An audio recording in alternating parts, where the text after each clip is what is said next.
want to know something, guys? We've all been scammed. We've been scammed by our government, greedy corporations, media personalities, and real estate companies. I'm coming after everyone today. No one's the most for them, and that means they have to keep their home prices up. So they offer other incentives to try to entice these new home buyers. But again, the homes are mostly overpriced, and they do not want to drop the price. That's why they're offering these incentives. All right, so next on my list is mortgage lenders. Now, mortgage lenders are the ones that facilitate the financing of a home purchase transaction, but a lot of times I don't like what they do because they have a lot of loan origination fees and other fees that can be costly to the potential home buyer. But more importantly, I want you guys to take a look at this short upcoming video clip that I filmed about a month ago showing where interest rates were back in 2021 versus now in 2023 and how much more total loan mortgage interest you have to pay. Talk about a racket, guys. Wait till you see this. I want you guys to take a look at this graphic that somebody put out on social media a couple of weeks ago talking about where your mortgage rate would have been 2 years ago compared to now and how much more interest you're paying and how much more money you're paying overall for your home loan. So let's take a look at the top. In 2021, your interest rate was 2.96% on a 30-year fixed rate. Let's say the loan amount that they have as an example here is about $400,000. The total cost of the loan is $604,000 because you're paying a total amount of interest of $204,000. Not too bad considering interest rates 2 years ago were less than 3%. Now we go down here to the bottom half. 2023, the 30-year fixed rate they have is 7.7%. Now, from that previous segment that I just showed you guys, most people are not anywhere near 7.7. They're well into the 8s, but they're using the 7.7 30-year fixed rate as the example. Same loan amount here, $400,000. Total cost of the loan now, over $1 million. Total interest paid, $627,000. So now because you're at nearly an 8% rate here, you are paying $600,000+ compared to 2 years ago where you're paying about $200,000. So you're now paying triple the amount of interest just because where mortgage rates are. And it's very unfortunate for a lot of people right now. And last but certainly not least, it's the understatement of the century. Right now, Newsweek is dropping the bomb. It's now in Newsweek, the real estate crash, well underway. And the old term or the phrase, let me know if you've heard it before, by the time it's in the news, it's too late. Already happening right now around the country because of companies closing, people passing away. We've seen that a lot lately, right? Or just life. Life doesn't stop because the real estate market all of a sudden halts. People still need to move. And so you start seeing people, and remember, as fast as it comes up, it came up and everyone had a bunch of equity. It goes down super fast too in equity. And the reason why is because people that have to move, they drop their prices. I have a friend, and we're about to get to this story in Newsweek in a second. I have a friend in Idaho that has a beautiful place, priced it very aggressively on the lower 1/3 tier of the comps at around $850,000. He is now down to $600,000 and cannot sell that house. And he had no problem over time dropping it $200,000. He now looks back and told me he wished he would have listened in May and sold it. Why? Because rates. You're hearing in the news headlines right now that rates are dropping, rates are dropping. No, they're not. Rates are simply where they were in September or August, late August. That's not some catastrophic drop. That's not going to cause a bunch of fools to run in, especially when stories like this out of Newsweek are dropping bombs saying home prices are falling fast. See stories like this with the word free fall, what happens is, I don't care what you think is happening in the market, the consumer is being hit, bombarded with bad words.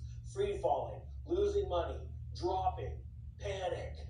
And all of a sudden what they do is they regress more and they don't buy enough homes, and then there's more panic on the seller side. Okay? Real estate, you make your money the day you buy it, not the day you sell it. Because if you buy it right, and you have 5 or 6 different ways that you're going to make money from it, or 5 or 6 ways you've done this risk mitigation process I teach, it's so important because you sit there and go, oh my gosh, I'm good. I have different plans on making money with this. It says here, the past year has seen the American housing market shift. Like we said, free fall, according to a November study issued by Point to Homes. Owners who battled historic mortgage rates to purchase their homes are now facing a market in retreat as single-family homes shed up to $223 daily in value. I know it doesn't sound like a lot, right? Well, what's 223 times 10? Well, that's $2,200, $2,300. Now, what is that in a month? Oh crap, that's $5,000 or $6,000. Okay, I see now what's going on. And these numbers, these little statistics, are going to keep bombarding you. As a matter of fact, there are people from Newsweek that watch this channel. Or the lights turned off. Now we're walking into something very, very similar. Newsweek just reported this morning that new homeowners across the U.S. are confronting a rapid depreciation in their home value, with recent data showing an average loss of $122,000 average in home value in some areas. The American dream is showing signs of wear. This past year has seen an American household market shift, and property values are now in free fall. According to a November study issued by Point to Homes, owners who battled historic mortgage rates to purchase their homes are now facing a market retreat as single-family homes shed up to $223 in value every single day. When you look at what's really going on in the housing market, what's happening in the U.S. economy, you are going to see that we're walking into the greatest transfer of wealth and assets that we've ever seen in American history. And in this video, I'm going to break it down for you and show you exactly what's going on. Please hit the like button. The average American, and it's 52% more expensive to buy than it is to rent. So as the economy continues to change, some of these sellers are going to become more motivated. And when they have a small pool of buyers out there actually looking to pull the trigger, what's going to happen? Right? More distress is going to become more obvious. Look at what's happening now with 30-year fixed rate mortgage on an average, right? This right here, starting to skyrocket. You start to look at home ownership rates. You start to look at what's happening with consumers. You start to look at what's going on with the U.S. economy around mortgage rates and borrowing costs. You're going to start to see people just simply are not going to opt in to buy, unfortunately, at these prices for if you're a home seller. So, I mean, 8.114% for the average credit score in America, which is 698. If you're selling a property around $450,000, it's about a $4,000 monthly payment. $4,000 monthly payment. And so when mortgage rates are 3%, you know, you're looking at $2,500. That's manageable. That's affordable for most people. You know, if you have two incomes in your home, you could probably swing that. But as insurance and taxes continue to rise, it gets more and more difficult to manage these properties. And so we look back at what happened in 2008. CNN reported this. February 7th, 2008, homeowners can't pay, just walk away. More and more borrowers are watching their home values sink while the cost of their loans skyrockets. Well, in this case, many of these loans are 2.5%, 3%, 4%, 30-year fixed.